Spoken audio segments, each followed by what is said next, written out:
예레미야 3장 16절에서 25절 말씀입니다. 16절에서 25절 우리 같이 합독하겠습니다. 여호와의 말씀이니라. 너희가 이 땅에서 번성하여 많아질 때에는 사람들이 여호와의 언약궤를 다시는 말하지 아니할 것이요 생각하지 아니할 것이요 기억하지 아니할 것이요 찾지 아니할 것이요 다시는 만들지 아니할 것이며 그때 예루살렘이 그들에게 여호와의 보좌라 일컬음이 되며 모든 백성이 그리로 모이리니 곧 여호와의 이름으로 말미암아 예루살렘에 모이고 다시는 그들의 약한 마음을 완악한 대로 그들이 행하지 아니할 것이며 그때 유다 족속이 이스라엘 족속과 동행하여 북에서부터 나와 내가 너희 조상들에게 기업으로 준 땅에 그들이 함께 이르리라. 내가 말하기를 내가 어떻게 하든지 너를 자녀들 중에 두며 허다한 나라들 중에 아름다운 기업인 이 귀한 땅을 내게 주리라 하였고 내가 다시 말하기를 너희가 나를 나의 아버지라 하고 나를 떠나지 말 것이니라 하였노라. 그런데 이스라엘 족속아 마치 아내가 그의 남편을 속이고 떠나감 같이 너희가 확실히 나를 속였느니라. 여호와의 말씀이니라. 소리가 헐벗은 산 위에서 들리니 곧 이스라엘 자손이 애곡하며 간구하는 것이라. 그들이 그들의 길을 굽게 하며 자기 하나님 여호와를 잊어버렸음이로다. 배역한 자식들아 돌아오라. 내가 너희의 배역함을 고치리라 하시니라. 보소서 우리가 주께 왔사오니 주는 우리 하나님 여호와이심이니이다. 작은 산들과 큰 산 위에서 떠드는 것은 참으로 헛된 일이라. 이스라엘의 구원은 진실로 우리 하나님 여호와께 있나이다. 부끄러운 그것이 우리가 청년의 때로부터 우리 조상들의 산업인 양떼와 소떼와 아들들과 딸들을 삼켰사온즉 우리는 수치 중에 눕겠고 우리의 치욕이 우리를 덮을 것이니 이는 우리와 우리 조상들이 청년의 때로부터 오늘까지 우리 하나님 여호와께 범죄하여 우리 하나님 여호와의 목소리에 순종하지 아니하였음이니이다. 아멘. 아멘. 오늘 회개의 축복, 우리 두 번째 시간으로 회개할 때 주시는 놀라운 축복의 말씀을 우리가 듣고 오늘 본문 23절 이하의 말씀은 이러한 회개할 때 주시는 축복의 메시지를 듣고 예레미야가 민족을 위해서 회개하는 대목입니다. 그러니까 하나님으로부터 계시를 받은 겁니다. 지금도 늦지 않았다. 회개하고 돌아오면 내가 반드시 세 가지 복을 주겠다. 첫째 복이 뭐냐? 은혜 회복입니다. 시온으로 돌아오게 하겠다. 비록 한 성읍에 한 명, 한 족속에 두 명이라 할지라도 예루살렘을 돌아봐라. 의인 한 명이 있어도 나 망하게 하지 않는다. 그 하나님의 마음을 우리가 이해하셔야 돼요. 그러니까 예수 믿는 사람들이 많다고 하십시다. 소위 말한 제대로 믿는지 안 믿는지 그것은 둘째치고 교회가 우뚝 서 있어서 많은 사람이 찾아왔다고 하십시다. 그 가운데 진실이 믿는 사람은 어떤 사람일까? 진정으로 그리스도 앞에 자기의 말씀 중심으로 해서 하나님을 섬기는 그 백성 안에 속해서 걸어가는 것.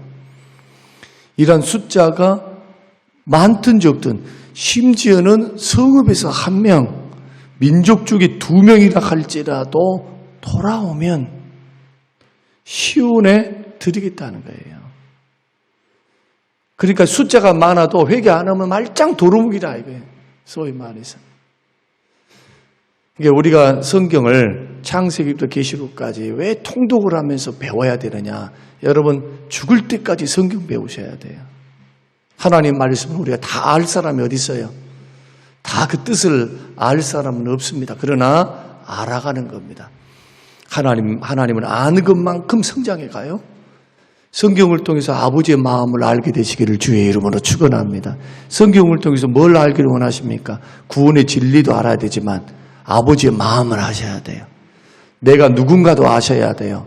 인간이란 하나님이 그렇게 베풀었던 은혜에 쉽게 배은망덕하고 은혜를 쉽게 까먹을 수 있는 존재이고 세상에 쉽게 동화될 수 있는 가능성이 있는 연약한 인간임을 깨달아야 돼요. 그래서 늘 주를 바라보지 않고 날마다 주님 앞에 말씀과 기도 앞에 자기 마음을 지키고 주를 향하지 않으면 언제든지 타락의 길은 조그만 것에서부터 시작해서 자기도 모르는 사이에 행동으로 생각과 사상에서부터 벌써 타락한 생각과 사상, 느슨한 사상. 하나님 말씀은 그렇다 하는데 아니야. 살아보니까 그래 안 해도 별 문제 없고 별일 안 일어나. 하나님을 오해하고 말씀을 오해하고 착각한다고 해요. 착각해요. 언제 큰 거 다칩니까? 주께서 회개 사인을 계속 줬는데도 회개하지 않습니다. 고치지 않습니다. 바른 길로 가지 않습니다. 그럴 때 이제 하나님이 징계하면 그때서야 돌이키는 거예요. 그게. 근데 이미 우리는 그럴 필요가 없어요. 왜? 성경을 통해서 주님이 주의 마음, 거쳐갔던 신앙의 선배들, 거쳐갔던 그 수많은 이스라엘이라고 하는 표본을 통해서 하나님이 우리를 가르쳐 주셨거든요. 이스라엘 백성들은 뭐와 같느냐? 이 시대를 살아가는 오고 가는 시대의 사람들에게 하나의 표본이에요. 표본. 하나님이 이렇게 구원하신단다라는 표본. 하나님 뜻을 따르지 않고 잘못 가면 징계받는다 하는 표본. 은혜를 받았어도 사람들은 이렇게 배은망덕하기 쉽단다라고 하는 표본. 그러므로 우리는 그렇게 하지 말자라고 하는 표본. 그래서 로마서 말씀에서는 15장입니까? 성경에 기록된 경에 기록된 예언들은 하나님 말씀들은 다 우리의 교훈을 위해서 주셨다. 여기서 경에 기록된이라고 하는 말씀은 구약 성경을 말하거든요. 그러니까 구원의 진리, 삶의 진리를 우리가 성경을 통해서 깨달아서 하나님을 알아가는 겁니다. 왜냐하면 계시를 통해서 하나님이 하나님을 드러내 주셨거든요. 기도 갖고 안 됩니다. 기도 갖고 신비주의에 빠져요. 헛된 생각에 빠져요. 기록해 주신 선지자들 통해 성령의 감동을 통해서 말씀해 주신 기록의 말씀을 통해서 하나님은 이런 분이다. 나는 이것을 원한다. 그것만 가르치십니까? 우리 양심으로 하여금 관절과 골수를 찔러 우리로 하여금 철저히 드러나게 하셔서 그 말씀이 우리를 회개의 길로 인도하시고 사는 길로 가르쳐 주시고 우리에게 은혜 줄 자 은혜 주시고 회개케 할 자 회개하게 하시는 그러한 능력의 말씀, 살아있는 말씀으로 지금도 역사하는 겁니다. 그래서 믿음의 길을 걸어가는 하나님의 사람들이 해야 할 최고는 뭐냐? 그리스도를 믿는 믿음 앞에 서 있는 겁니다. 다른 것 없어요. 해보니까 무슨 늘 제가 말씀드립니다만은 종교적인 행위가 그것이 믿음이 바탕이 되지 않고 감사가 바탕이 되지 않고 중심이 하나님을 바탕으로 하지 않는 그저 해왔습니다. 습관적으로 하는 신앙생활을 가리켜 이스라엘 백성들이 했던 혼합주의에 비유할 수가 있어요. 결코 바람직하지 않아요. 왜? 마음과 중심이 없는데 습관을 할 수 있잖아요. 습관이. 그런 신앙생활을 주님이 기뻐하신 거 보셨어요? 여러분도 한번 비근한 예를 한번 들어볼게요. 여러분들이 자식들과 교제를 합니다. 자식들에게 말을 합니다. 그러면 습관적으로 들어. 들어요. 알았어요. 알았어요. 알았어요가 알았어요입니까? 귀뚱으로 듣는데. 하나 예를 드는 거예요. 또 한 가지 예를 들어볼까요? 자, 부모 자식 간에도 아니면 친구 간에도 함께 우리가 어떤 일들을 이렇게 하면 가만 보면 영혼이 없는 일을 하는 것 같아. 마음에 보니까 하기 싫어한 것 같은데 마음이 없는 것 같은데? 그럴 때 여러분 하면 느낌을 제가 말씀드리는 거예요. 그럴 때 여러분 느낌이 어떻습니까? 자식들에게 뭘 했는데, 공부하라고 했는데 마음이 없는 것 같아요. 그래도 부모는 가르쳐야 되니까, 왜냐하면 그때 공부를 안 해놓고 그때 기회를 놓쳐버리면 고생 많이 합니다. 후회하고요, 엄청난 고생을 해요. 젊었을 때 한 번의 선택, 잘못된 선택은요 10년을 허비할 수 있어요. 10년을. 그러니까 그때는 반드시 어른들의 지도를 받고, 그때는 귀를 기울여야 돼요. 젊은 사람들이 어른들의 말들을 귀 담고, 어른들은 다 실패하고 실수하고 그 자리에 섰거든요. 근데 젊은 자녀들이 그걸 압니까? 모르지, 귀찮게 여기지. 그럼 이렇게 말을 하면 그것을 마음이 없는, 영혼이 없는 마음으로 들으면 기분 안 좋아요. 부모는 아이고 저 자식이 커서 뭐가 될고, 그것을 가슴에 다 담고 해보려고 하면 얼마나 좋을까. 부모의 전체를 안 밟았으면 좋겠는데 시대가 지금 이런데 말이에요. 똑같은 아버지의 마음이 아니겠냐는 거예요. 하늘 아버지의 마음. 그래서 예레미야는 회개합니다. 진실하게 회개해요. 하나님 하면서 민족의 죄를 짊어지고 회개하는 거예요. 하나님 긍휼을 베풀어 달라고. 그래서 이 기도의 응답이 바벨론에 하나님께서 1차, 2차, 3차 걸쳐서 기회를 줘요. 여러분, 이 부분 가볍게 여기시면 안 돼요. 바벨론이 왕창 망하게 할 수도 있었어요. 그런데 1차, 2차, 3차 기회를 줍니다. 3차 때는요, 하나님께서 회개하지 않는, 항복해라 했거든요. 그 이집트를 의지해. 이집트를. 므낫세가 이집트를 의지해요. 그러니까 하나님께서 이제 안 되겠구나. 하나님께서 이제 결정을 내리신 겁니다. 그리고 시드기야 때에 망했거든요. 마지막 왕이 제가 북왕국가 지금 헷갈리는데, 마지막 왕이 시드기야. 엘리야김, 그다음에 여호와김, 그다음에 시드기야니까 물론 그 가운데 여호와스도 있지만, 하여튼 이제 쳐들어왔는데 마지막 3차 공격할 때는요 얼마나 무자비했는지 싹 죽여버려요. 예루살렘에 있는 사람들을 거점 죽입니다. 피가 강같이 흘러요. 예루살렘은 언덕으로 되어 있거든요. 피가 강같이 흘러. 그리고 북쪽이든 남쪽이든 있었던 그 백성들의 대부분을, 똑똑하고 잘난 친구들은 다 끌고 가버려요. 노예로. 회개하지 않는 결과예요. 그러면 회개의 축복은, 첫째는 의로의 회복으로 나타납니다. 시온에 드린다 했죠. 두 번째는 목자를 보내서 다시 양육할게. 다른 방법 없어요. 그들은 지식과 명철로 너희를 양육한다. 하나님 말씀 양육하는 거예요. 그러면 말할 때 잘 들으면 좋잖아요. 그러니까 우리는 이런 말씀을 드리면 전철을 안 밟으려면 하나님의 일하심을 보라는 거예요. 사람 목자를 보내서, 사람 주의 종을 보내서 양육시켜서 바른 길을 가게 하는 거예요. 목사님이 똑똑하고 잘나고, 목사님이 무슨 인격자여서, 목사님이 존경할 만해서만 따라가서는 안 됩니다. 그렇게 완벽한 사람은 이 지구상에 없어요. 히브리서 말씀하는 것처럼 자기도 연약에 휩싸여 있으니까 자기도 연약하니까 성도들을 불쌍히 여기면서 끌고 가는 게 주의 종들이다. 히브리서가 그렇게 말씀을 해요. 자기도 부족하니까, 부족한 사람을 하나님이 제사장으로 세우고 주의 종으로 세워놨으니까 마치 자기 죄인 것처럼, 마치 자기가 그렇게 잘못했던 것처럼 그런 마음으로 품고 기도하면서 가는 게 주의 목자다. 그게 참된 목자겠죠, 그것은. 예.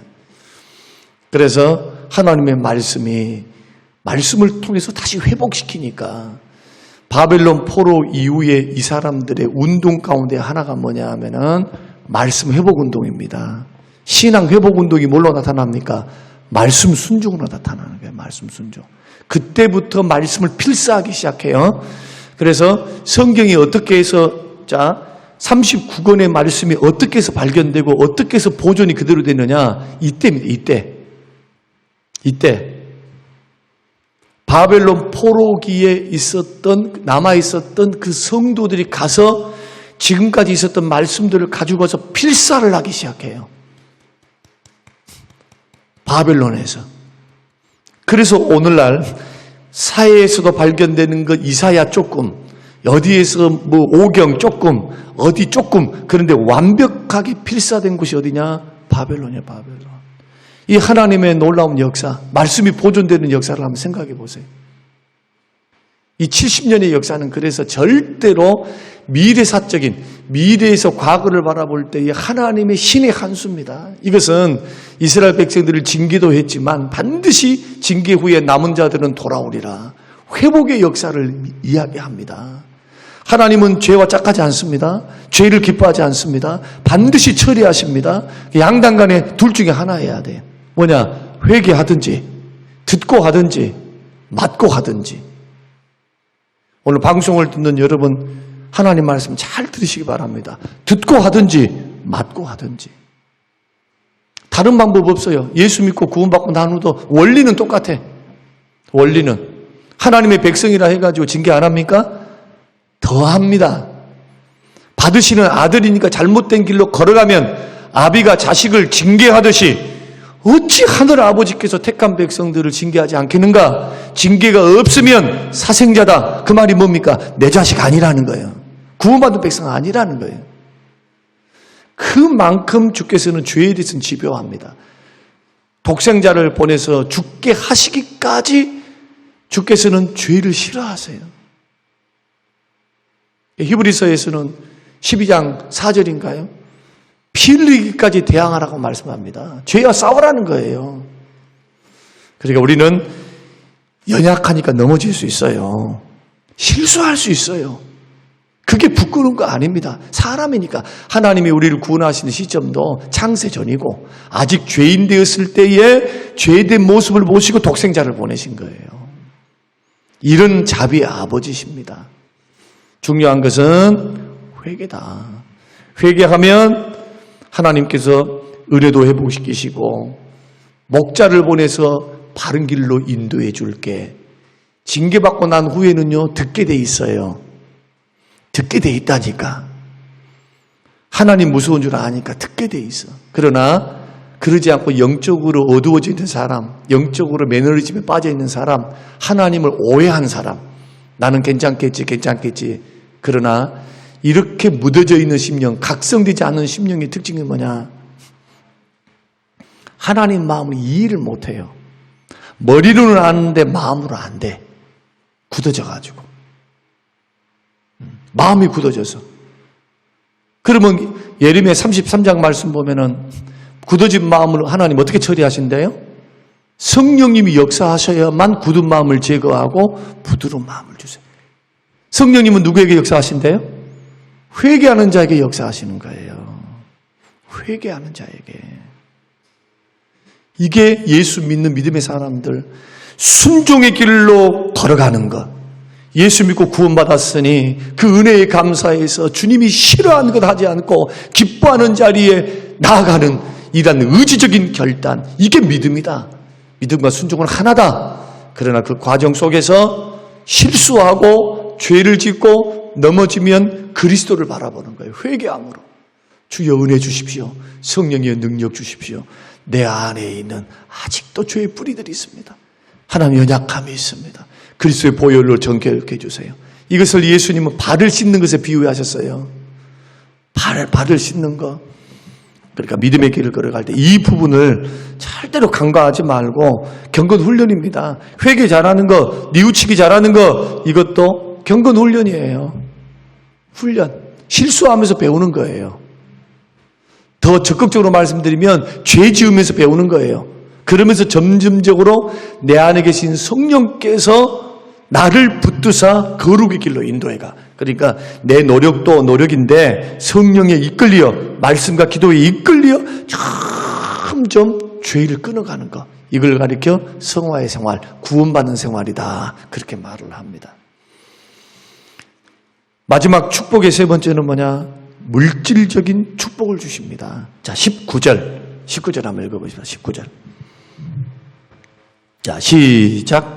내가 말하기를 내가 어떻게 하든지 너를 자녀들 중에 두며 허다한 나라들 중에 아름다운 기업인 이 귀한 땅을 내게 주리라 하였고 내가 다시 말하기를 너희가 나를 나의 아버지라 하고 나를 떠나지 말 것이니라 하였노라. 자, 귀한 땅, 언제나 땅은 축복을 말씀만 하세요. 젖과 꿀이 흐르는 땅 그대로 회복시켜 줄게. 그 말이에요. 내가 죄 때문에 너를 쫓아냈다마는 그러나 반드시 돌아오게 해서 이 땅 너희 줄게. 내가 너희 아버지 돼 줄게. 자, 역대하 7장 13절 14절. 자, 한번 읽어보십시오. 찾아보세요. 664페이지. 그러니까 막 물질의 축복 먼저 구하면 어리석어요. 자기가 고치지 않고 하나님 앞에 바로 서지 않고 축복 주세요, 응답 주세요. 그것만큼 어리석은 것 없어요. 순서가 잘못된 거예요. 순서가. 7장 13절 14절. 자 시작. 혹 내가 하늘을 닫고 비를 내리지 아니하거나 혹 메뚜기들에게 토산을 먹게 하거나 혹 전염병이 내 백성 가운데 유행하게 할 때에 내 이름으로 일컫는 내 백성이 그들의 악한 길에서 떠나 스스로 낮추고 기도하여 내 얼굴을 찾으면 내가 하늘에서 듣고 그들의 죄를 사하고. 그들의 뭐를 고친다? 땅을. 뭘 고칩니까? 땅을 고쳐주겠다는 거예요. 땅을. 물질이 축복을 주시겠다는 거예요. 그러니까 회개는 손해볼 거 하나도 없어요. 하나님 앞에 깨닫고 자존심만 내려놓으면, 회개하는 것은, 사과하고 회개하는 것은 절대로 약한 사람이 할 수 있는 게 아닙니다. 절대로. 강한 사람이 하는 거지. 이스라엘 백성들은 끝까지 고집 피워서, 회개하지 않고 고집 피워서 멸망당한 거예요. 길을 가르쳐 줬어요. 하나님은. 이 길이라고. 그러나 끝까지 눈을 이집트 돌리고 아시리아 돌리고 때로는 바벨론 돌리고 살라고. 하나님보다는 언제나 바깥이에요. 살라면, 예수 믿는 사람은요, 하나님께서 우주 만물을 창조하셨고 그 모든 것을 주관하신 전능의 하나님이시기 때문에 어디를 많이 살펴야 되느냐? 예수 믿는 사람은 자기 자신을 살펴야 돼요. 말씀과 기도 앞에서 자기 자신을 살피고, 세상은 뭘로 판단해야 되느냐? 말씀의 세계관을 가지고 세상을 분별해야 돼요. 세상 따라가지 말고 말씀 버리고 세상 따라가면 안 된다는 거예요. 이것이 확고해야 돼. 그리고 이것이 삶에 나타나야 돼. 이게 회개예요, 이게. 근데 우리는 교회 따로 늘 말씀하잖아요. 교회에서 생활하는 것 따로, 밖에서 생활하는 것 따로. 마음의 중심 어디다 둘 줄 몰라. 여기다 두고 저기다 둬버려. 여기서 둔 말씀이 그대로 가야 돼요. 그대로. 가정으로 가고, 문제에 가고, 어떤 사건에 가고, 사건에도 가 있어야 돼. 이 중심이 딱 가 있어야 돼요. 하나님 하면서. 이게 회개의 결과죠.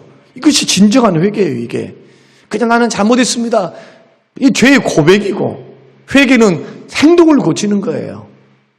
행동을. 떠났으면 돌아와 있어야 돼요. 우상 숭배했으면 우상 숭배 끊어야 돼요.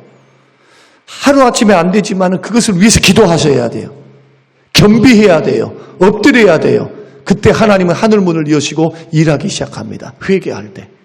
죄도 사하시고 땅도 고치는 일들을 하셔요. 어떻게 하실까요?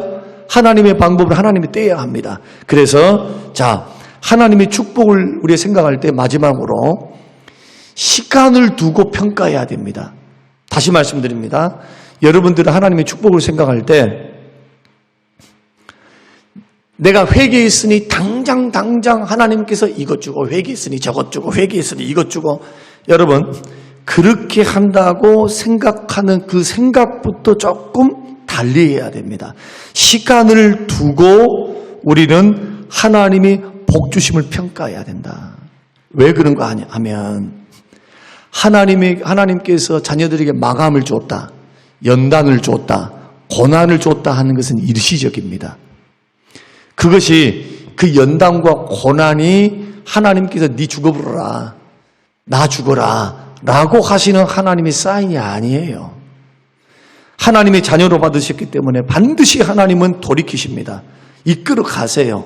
그때 하나님이 징계를 하거나 고난과 문제를 앞에 두어서 하시는 것은 결코 망하게 하신 것이 아니라 그것을 디딤돌로 해서 깨닫고 돌아와서 믿음이 더 성장하게 하고 축복의 주님, 축복의 방향을 바로 가게 하시는 하나님의 축복인 줄로 믿으시길 바랍니다. 그리고 그의 삶을 통해서 풍성하게 하세요. 이제 회개했습니다. 말씀을 알았습니다. 그 길에 목숨을 겁니다. 믿음으로 승부를 겁니다. 그 다음에 하나님이 주시는 복을 한번 헤아려 보세요. 어떻게 주시는가? 폭포수와 같이 줘. 폭포수와 같이. 깨작깨작 안 준단 말이에요. 왜? 깨작깨작 줄 때는 믿음이 그 정도예요. 그 정도. 이거 줘버리면 넘어져. 이거 줘버리면 감당도 못해. 이거 줘버리면 마음은 잘한다 그러는데 아니다. 이거 하나님 보실 때는. 그러니까 하나님의 지혜로우심을 절대로 과소평가하면 안 됩니다. 목사도 연단받고 이 자리에 오면서 막 큰 교회, 적은 교회, 지금 그거 생각도 안 해요. 지금은 무슨 숫자가 많고 어쩌고 저쩌고 이것이 진정한 부흥이 아니라는 걸 알기 때문에 그래요. 이게 성공의 척도가 아니라는 것을 알기 때문에. 성경 66권을 쳐다봐도 그것이 진정한 부흥일 수가 없어요. 부흥의 한 단면이지. 바르게 믿어가는 거예요. 하나님 뜻대로 한 명이든 두 명이든 바르게 목회하는 거예요. 하나님 마음으로. 바르게 가는 거예요. 지금 환경이 어려울수록 바르게 가야 돼요. 하나님 뜻대로. 그러면 때가 되면 어떻게 역사하시느냐. 그 불행이었던 것이 오히려 축복이 됩니다. 이것이 초대교회 예루살렘 교회 2만 명, 3만 명 성령이 충만하고 역사가 일어나는 2만 명, 3만 명이 됐네. 2만 명, 3만 명이 됐는데 어떤 역사가 일어납니까? 교회 안에 문제가 생겨요. 히브리파, 헬라파들이 막 싸워요. 수만 명이 모이니까 죄가 또 자라나. 은혜만 있는 것이 아니라 문제가 발생을 해요. 그러니까 하나님께서 기뻐합니까? 안 기뻐합니다. 흩어져서 복음 증거해라 했거든. 그러니까 하나님이 핍박을 보내가지고 하나님 핍박을 보내신 거예요. 흩어버려. 싹 흩어버려. 싹 흩어졌는데 후에 20년 지나고 30년 딱 지나니까 어떻게 됩니까? 예루살렘 교회보다도 전 세계적으로 펼쳐있는 교회가 더 커. 믿음도 좋고. 안디옥 교회 이방 교인을 통해서 뭘 이루십니까? 하나님께 세계 선교를 해버려. 무슨 역사입니까? 쪼개졌는데, 나눠졌는데, 핍박받았는데, 죽음을 당했는, 스데반은 죽음을 당했는데, 불행입니다, 불행입니다, 불행입니다. 불행입니까? 아니에요. 우리가 회개하고 돌아오면, 우리가 제자리를 걸어가면, 하나님께서 복을 어떻게 내리시느냐? 폭포수화진다래요. 내가 그렇게 걱정하고 그렇게 두려워했던 일들이 어느덧 해결이 돼 있어. 지도 새도 모르게 해결이 돼 있다니까. 그러면서 뒤에서 인생의 뒤안길에서 뒤를 딱 쳐다보는 거예요. 지금 오메 하나님이 이런 은혜를 주셨네. 하나님이 이렇게 역사하셨네. 그런데 뭐 더 커 있습니까? 믿음도 커 있다니까. 믿음도 커 있어요. 이런 하나님의 지혜로만에 오늘 우리가 회개의 축복의 세 가지 열매에 대해서 배웠습니다. 저는 바라기는 방송을 듣는 우리 많은 성도님들, 새벽을 깨우는 우리들이 우리 주의 마음을 알아서 우리 다 부족해요. 다 연약해요. 주를 향해서 말씀을 주셔서 성령께서 깨닫게 하시거든. 모를 때는 모른다 하십시다. 그러나 주께서 나로 하여금 알게 하시고 깨닫게 하신다면 그것이 기도의 제목이 돼야 돼. 그게 뭐가 기도의 제목이 되랍니까? 영혼이 잘 되는 길을 먼저 선택해야죠. 그래야 나머지가 질서를 잡아가죠. 왜? 하나님이 고쳐야 땅이 고쳐지는 거예요. 믿으시길 바랍니다. 예, 하나님이 고치셔야 돼요. 하나님이 손을 대주셔야 돼요. 이러한 주권적인 하나님의 주권의 역사 앞에 우리가 살 길은 회개다. 이런 축복을 생각하며 하나님 앞에 우리의 삶과 행동과 마음과 생각을 고치며 점점 그리스도의 생각에 가까워질 수 있는 우리의 신앙이 될 수 있도록 여러분 기도하시기를 주님의 이름으로 축원합니다. 고마우신 하나님 아버지, 주시는 귀한 말씀을 마음에 깊이 생각합니다. 우리는 우리의 인생이 주의 손에 달려있다고 하면서도 행동으로는 내 인생의 주인은 내 것인 것처럼 그렇게 생각하며 걸어왔던 우리의 삶들을 돌아봅니다. 하나님, 마음과 생각이 그러하듯 나의 인생을 붙드시고 나를 높은 곳에 다니게 하실 분이 주님이신 줄로 믿고 하나님 사업하게 하시고 문제를 풀어가게 하시고 인생을 경영할 수 있도록 우리에게 은혜를 베풀어 주시옵소서. 믿음에서 물러가지 않게 하옵소서. 어느 경우에서도 믿음에 앞장서서 걸어가는 하나님 선택하도록 축복하옵소서. 감사드리며 예수님 이름으로 기도합니다. 아멘.